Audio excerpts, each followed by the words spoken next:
Well, there it is. I have to do some cleaning in here for sure. But it looks a lot better than I expected. I expected damage to this hole. I expected damage to the back hole.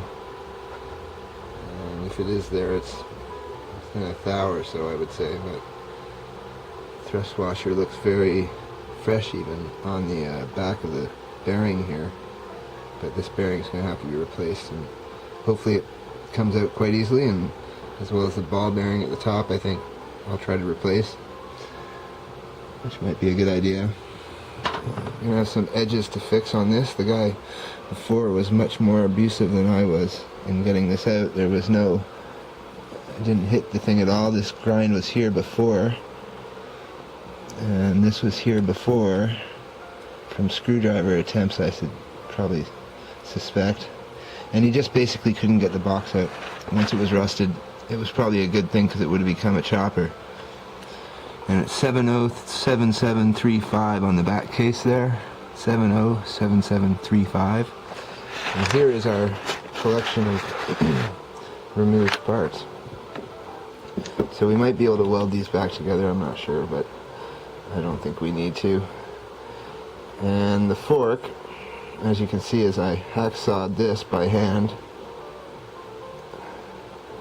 that was quite a drag because the hacksaw movement was about that much the whole time. So you can imagine it was like going through the bars of a jail, I guess, or something like that. So there's the main shaft in two pieces.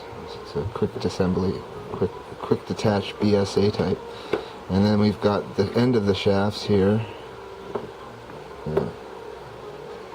Shaft here with the fixed fork, lay shaft.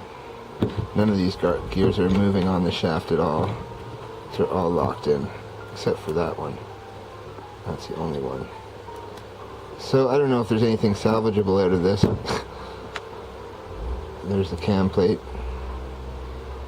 Cut off the front of the cam plate, but I'm really glad I didn't cut this, because if I'd cut this area here, I would have had nothing to tap against to get it off. And you can see here on my tapping, gently pulling this out of the boss so that I wouldn't put any intense side load on it.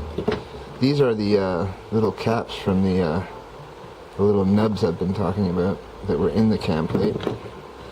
So you can see here how they travel around inside here like that as you're shifting. And they actually are bearings. They have a centerpiece on them, which is quite impressive actually. But they did cut off, and they took about 30 minutes of that slow sawing. So ready for a 4-speed after I sell the 5-speed, and we're going to put that up tomorrow, I guess, now, because I can't list it tonight. And it'll be a high noon auction, I think. And just the cluster and the main shaft that's damaged on the end, so and the forks, I guess. I can't use any of that for this, so one step beyond. I'm glad that this is done, and hopefully we'll get this R3 back together by next year this time.